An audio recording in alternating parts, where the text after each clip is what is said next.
8 American airmen fall over the Pacific, near a small Japanese-held island. They think the war will be the greatest danger. They are wrong. 7 of them will be captured, and what happens next will violate every convention of war. A single man will escape by less than 2 kilometers. Only he will be rescued by an American submarine. Decades later, he will become President of the United States. But what happened to the other 7? Why did only he survive? And why did the declassified documents about that island remain hidden for so long? Welcome to Deep History. Tell us where you're rewatching from, and if you already know the name of the surviving president, tell me in the comments. September 2nd, 1944, the waters around Chichi Jima, a small volcanic island in the Bonin archipelago, are strategically vital. The island serves as a Japanese communications and supply hub. American forces have been conducting air raids to weaken its defenses before the planned invasion of the Philippines. On that morning, 9 TB-M Avenger torpedo bombers take off from the USS San Jacinto, part of Task Force 58. Their mission: strike the radio installations on Chichi Jima. Among the pilots is Lieutenant Junior Grade George Herbert Walker Bush, a 20-year-old Navy aviator. His crew consists of radioman John Delaney and gunner William White. Bush has already flown 57 combat missions. This will be his 58th. The briefing is standard. Intelligence reports indicate heavy anti-aircraft defenses around the island. The crews are told to expect resistance. What they are not told, what no one in the American command fully understands yet, is what happens to captured airmen on Chichi Jima. The strike begins at dawn. The Avengers descend through scattered clouds. Anti-aircraft fire erupts immediately. The sky fills with black bursts of flak. Bush's plane is hit. Smoke pours from the engine. He continues the bombing run, releases his payload over the target, then turns toward open water. The aircraft is losing altitude fast. Bush orders his crew to bail out. He pulls the ripcord. His parachute opens. He hits the water hard, but that wasn't the most critical part yet. Bush inflates his life raft and begins paddling away from the island. Japanese boats are already moving toward him. He can see them closing the distance. For nearly 3 hours, he drifts, exposed and vulnerable. Then, through the haze, a periscope breaks the surface. The USS Finback, an American submarine on lifeguard duty, has spotted him. Bush is pulled aboard. He's safe. He's the only one. Of the 9 aircraft that flew that mission, 4 were shot down. 8 other airmen went into the water near Chichi Jima. Their names: James Dye, Grady York, Floyd Hall, Marv Mershon, Warren Earl Vaughan, Leon Ellis, Jimmy Lowe, and Donald Melvin. All of them were captured by Japanese forces. None of them were ever seen alive again by American personnel. For decades, their fate remained unclear. The official reports listed them as killed in action or missing. Families received telegrams. The war moved on. The invasion of Iwo Jima, the Philippines, Okinawa. The strategic focus shifted. Chichi Jima became a footnote, but inside the island's garrison, something had happened that would only come to light years later. During the war crimes trials, held in Guam in 1946, what came next would change everything. The trials revealed that the 8 captured airmen were not killed in combat. They were executed, but the method and circumstances went far beyond a military execution. Testimonies from Japanese officers and enlisted men described a series of events that defied comprehension. The airmen were held in primitive conditions. They were interrogated, and then, one by one, they were taken to different locations on the island and killed. Some were beheaded, others were bayoneted, their bodies were dismembered. And then came the most disturbing testimony. Several of the bodies were taken to Japanese officers' quarters. Portions of the flesh were removed, cooked, and consumed. This was not a survival situation. Chichi Jima was supplied by sea. There was food.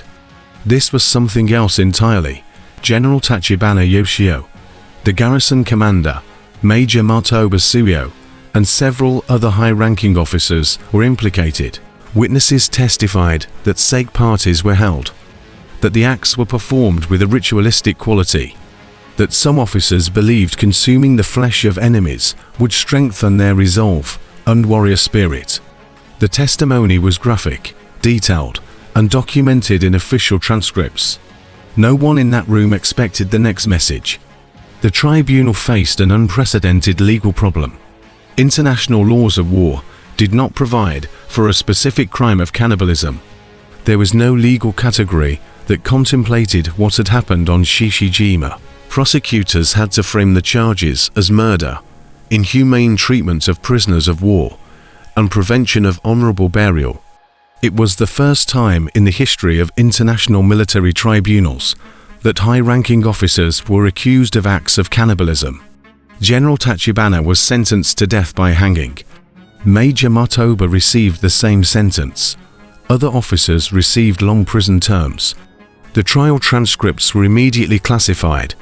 The details were considered too horrific for public release. Families of the victims were told only that their sons had been killed in action. The complete story remained locked in military archives, but this was not an isolated case. Military researchers and historians discovered, decades later, that similar reports of cannibalism by Japanese troops existed on other Pacific islands and even in theaters of operation on the Asian mainland. The cases were documented in internal reports, but deliberately suppressed to avoid public horror and diplomatic complications in the post-war period. Chichi Jima was simply the most thoroughly documented. George H.W. Bush, meanwhile, continued his service. He flew more missions. He returned home. He attended Yale. He entered the oil business, then politics. He became a congressman, ambassador to the United Nations, director of the CIA, vice president, and finally, in 1989, the 41st President of the United States. For most of his life, he did not know the full details of what happened to the other men who went down near Chichi Jima that day. It was only in the 1990s, after the partial declassification of war crimes trial documents, that the picture began to emerge, but the general public only learned the complete story in the 2000s, when James Bradley published Fly Boys. Until then, the case remained taboo, even among American military historians.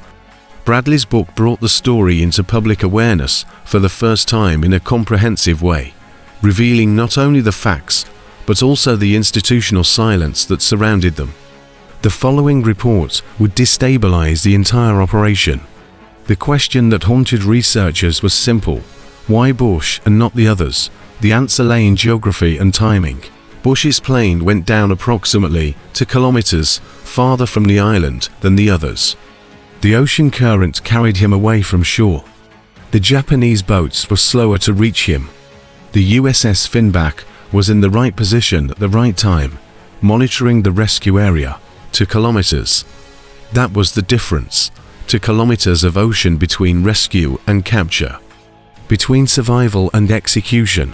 Between life and the fate that defied any logic of war. The strategic importance of Chichi Jima meant that American forces continued to bomb the island throughout 1944 and into 1945. More airmen were shot down. Some were rescued, others were not. The pattern continued until the Japanese surrender in August 1945. When American forces finally occupied the island, they found evidence of the executions. They found makeshift graves. They found remains. The investigation began immediately. The trials in Guam were thorough. Dozens of Japanese military personnel were questioned. The chain of command was established. Orders were traced back to senior officers. The defenses offered were inconsistent. Some claimed they were following orders.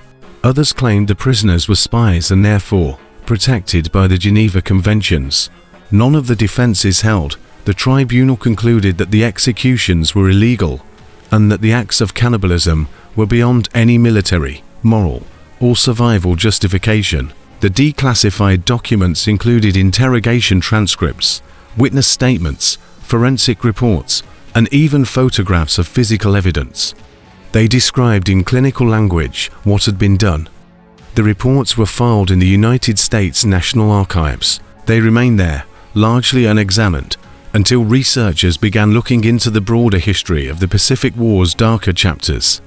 For Bush, the knowledge of what had nearly happened to him came late. He rarely spoke about it publicly.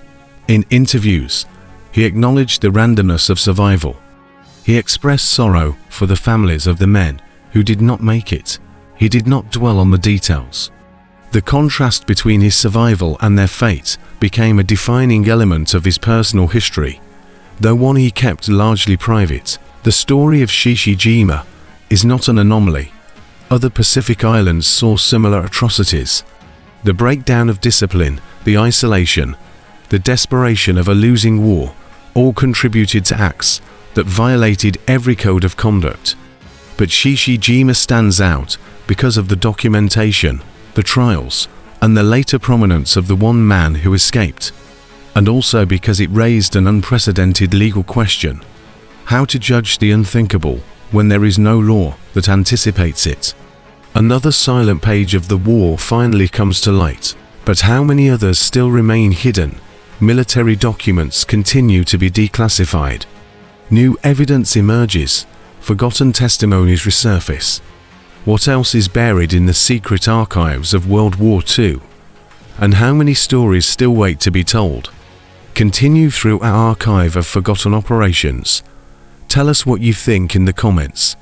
Subscribe, leave your like, and share this video with 2 people you remembered while watching.